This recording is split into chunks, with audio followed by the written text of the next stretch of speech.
we have at this time, we have about 12,000 of the old-fashioned recorded cassettes still, and we have about 4,000 now of this newer style digital book. Now, when did they change to this digital book? They started introducing the books in this format about 2 or 3 years ago, but last December they recorded their last book in the cassette format, and now all the books we've gotten this year are in this blue box, the digital format. It takes up less space and it's easier to use than the older format. That said, they aren't going to go back and reformat all of the old cassette books. So we still have the old-fashioned cassette players available, and the older books are still recorded in cassette format. So if you have a favorite author and you want to go back and read the earlier books in that person's series, you're probably going to get them in the cassette format. Then there is another format besides cassette and the digital cartridges. There is a third format that they introduced and they have been working on all year, and that is downloading ebooks. And these aren't the usual ebooks from the public library, but it's the Library of Congress Service for the Blind ebook site. And the name of that is BARD, B-A-R-D, and those letters stand for Braille and Audio Readable Downloads. And a person who is registered for the Library Service for the Blind, who has high-speed internet and an email address, can register for that download service.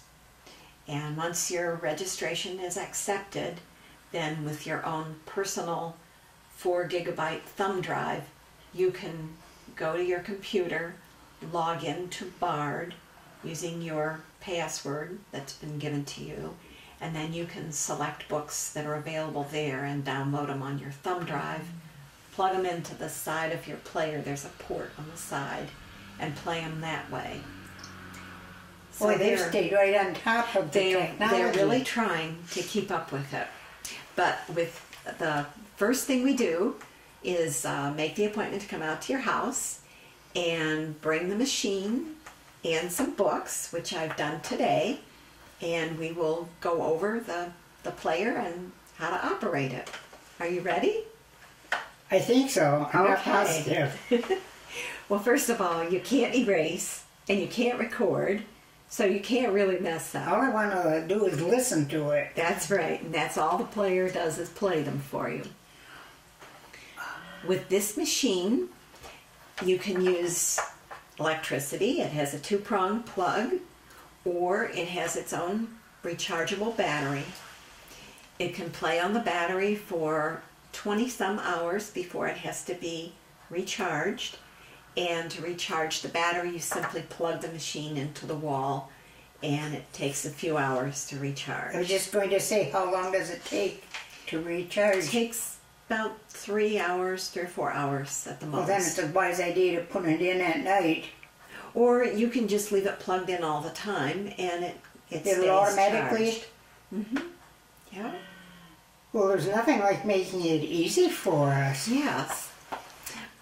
Now, when they designed this machine, they tried to make the controls as easy to use as possible. Not only are the buttons different shapes, but they're some of them are different colors, and there are Braille letters next to each button for people who know Braille. To turn the player on, there is a red round button over here on the left-hand side, and that's the power button. And I'll add, as long as you don't have a book inserted in the machine, the buttons will be in speaker describer mode, which means when you touch it, it speaks to you. For example, I'll let you go ahead and press the red round power button to start it. Just press it? Just press it, and it just needs a light touch.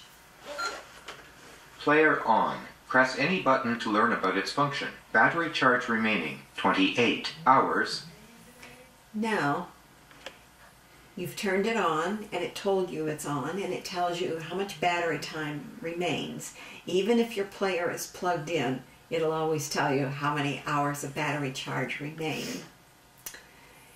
When you don't have a book in the slot, you can't really adjust the volume. You have to have a book in the slot. But since it came on a little bit loud perhaps, we'll just go right to the volume controls. On the opposite side from the power switch are two yellow buttons, and they're kind of arrow-shaped, and they have the word volume between the buttons, and then there's Braille to the side. The up arrow is for louder, and the down arrow is for softer. And when you press the button, each time you press it, it gets 1 degree softer. You can never turn the volume off completely. There will always be a little bit of sound. And by the same token, it goes up in increments until it's at the top of the level, and then it beeps and indicates it's as loud as it's going to get. If you're wondering what the normal setting is, as you go up and down, it'll beep and say normal, but normal is relative. You might like it softer or louder for your normal. So if you want to go ahead and press the volume down button, you can hear how it tells Volume you. down. To decrease the volume by 1 step, press the volume down button. There are 15 volume steps. You cannot turn the volume off completely. Okay. Now once you put a book in the player and you want to play it, if you have your machine on already, it'll start to play the book automatically. But as the book's playing, if you're tired of listening, or say the phone rings and you want to stop your machine for a moment, you just want to pause it, there's a green play stop button down in the front center. And it's kind of a squarish rectangle with a depression in the middle.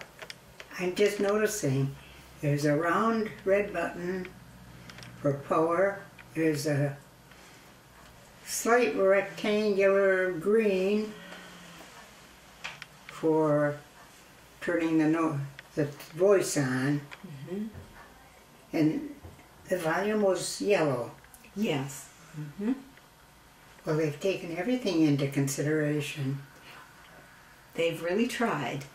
There's another feature on this player that is really handy for a lot of people. A lot of folks who listen to these can't sleep at night, but they don't want to have the book continue to play after they've fallen asleep. With this machine, there's a crescent moon-shaped button with the word sleep under it, and it's a timer. Press it once, and the machine will play for 15 minutes and then automatically turn itself off. If you press it twice, it'll play for 30 minutes, 3 times, 45 minutes, 4 times for an hour. So if you haven't fallen asleep and you want to listen a little more, turn the machine back on and press it again. And then it'll shut off, and in the morning you can go back to where you think you were when you fell asleep. Like go back 15 minutes or whatever.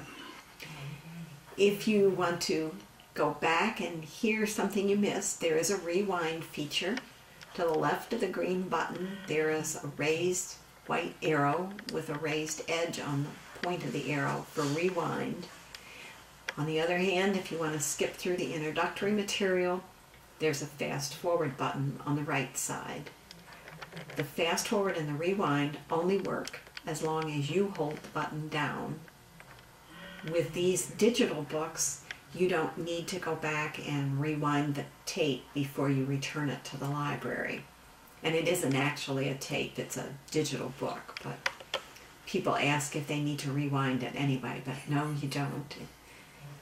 Well, do they rewind it when it comes back to you? When you take it out of the... Is it automatic? It's kind of automatic. When you take it out of the player and put it in the box to mail back, the next person who takes it out to put it in his machine will find that it will start right at the beginning. Doesn't matter where you were in the story when you took it out. Modern technology. Right.